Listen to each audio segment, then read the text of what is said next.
Hey everyone, Hectormania here. So today I'm going to be unboxing and reviewing the brand new Mcfarlane Toys DC Multiverse Supergirl from the brand new Supergirl movie starring Millie Alcock.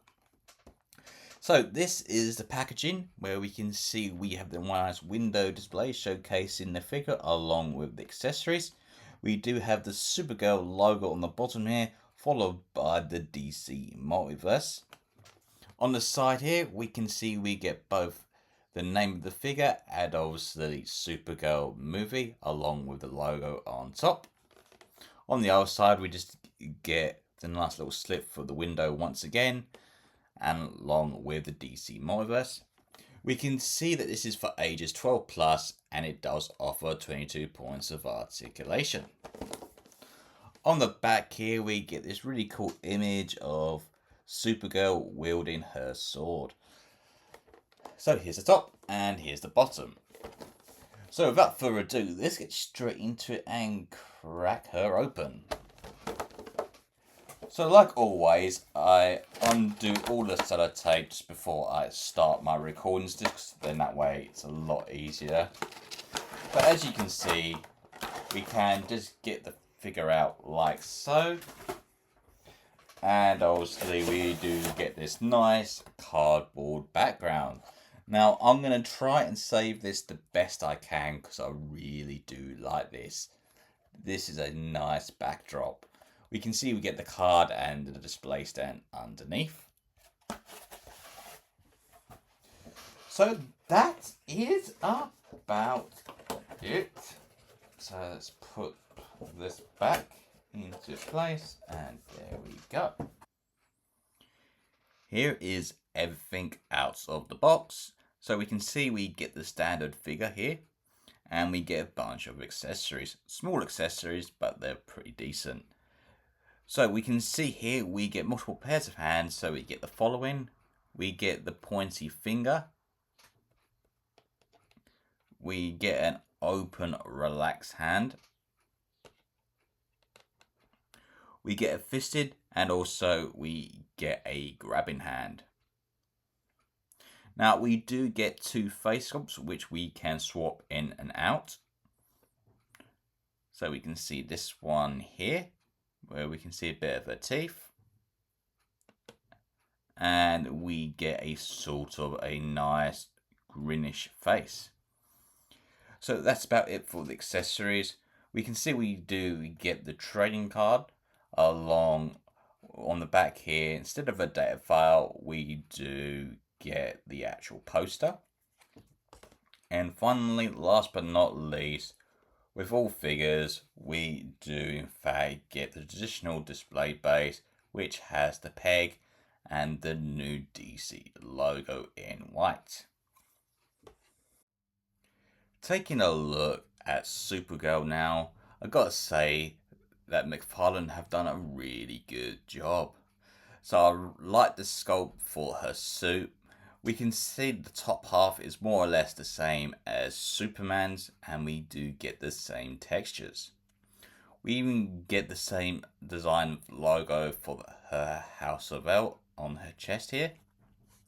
We can see on the middle here for her belt it is in gold and it is big, just like in the Woman of Tomorrow.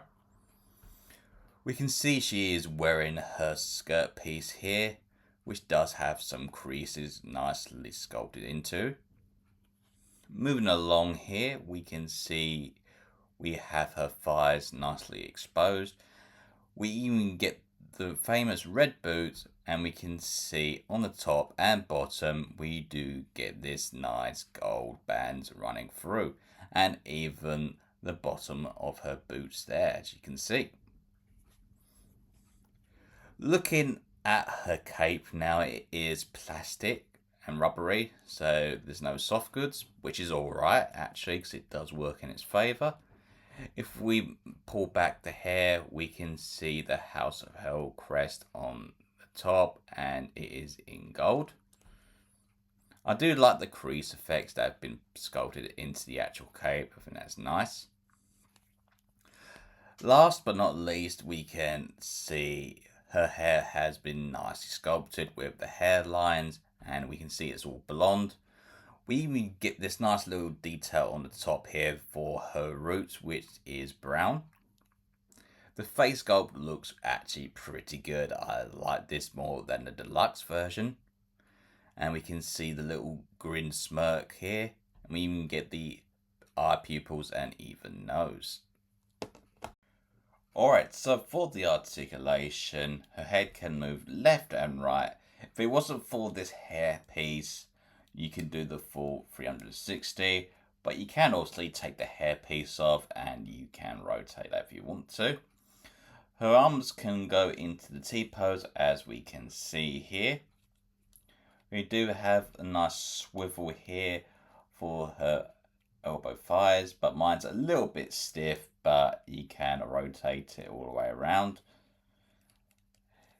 She does have double joints at the elbows, as you can see, and for her hands you can fully rotate all around, and it does have joints so you can go up and down.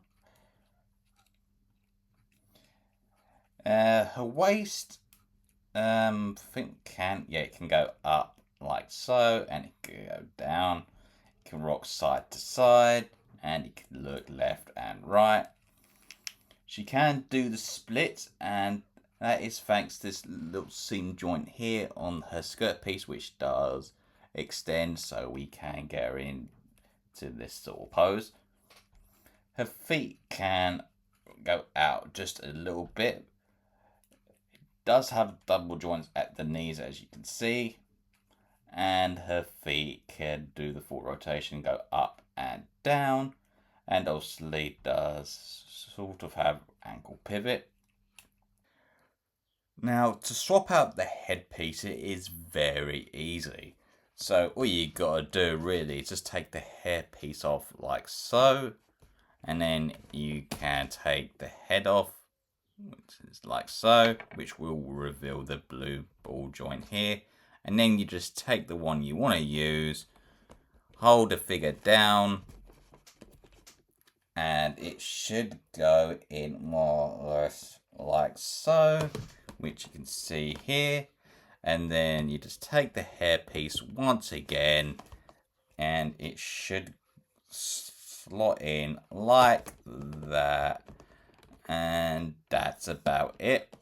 And here is Supergirl in her new facial expression, which I actually do like this as well.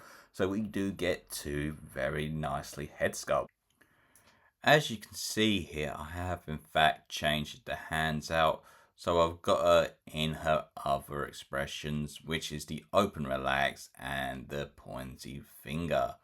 So we are able to get into different displays and have her do multiple hand gestures. And we can see this display base does come in handy if you want to display her into some nice shots like so, just as example. And now doing some size comparisons with Supergirl. Here she is next to her Kryptonian cousin Superman. And as you can see, he is taller than her, as he should be, which is great to see. Now I will be displaying both of these figures together. Next, here is Supergirl next to the Star Wars The Black Series Phase 2 Clone Trooper. And as you can see, they look pretty good together. And obviously she is taller because she is 7 inches, while the Black Series and Marvel Legends are 6 inch. And speaking of Marvel Legends, here is Supergirl next to the Marvel Legends Spider-Boy. And yeah, she is dominating him in height because he is the smaller figure, which I do like a lot. As you can see, I have now displayed Supergirl on a flight stand that I got with my previous figures, and you can see she looks good. So I've managed to recreate one of the pre-order photos, and we can see her folding her hands, and instead I've actually bent her leg out like so, and the cape just nicely rests on the side bit down there. So if you guys have flight stands, you can use that for Supergirl, whether it's to have her displayed like this or in her flying pose. Alright, so I guess that just about wraps things up for my review and unboxing on my latest Mcfarlane Toys DC Multiverse. This is the brand new Supergirl figure from the Supergirl movie coming in June 23rd. Now, I would definitely recommend this version of the figure because although we don't get the soft goods or the crypto, this does make a very good substitute, especially with the face sculpts and the hairpiece. And I like the fact we do get the option to change them out so we can display any of the figures with the face or hairpiece. So I hope you guys enjoyed my review today, and I shall all see you again in the next one. So until then, take care. Goodbye.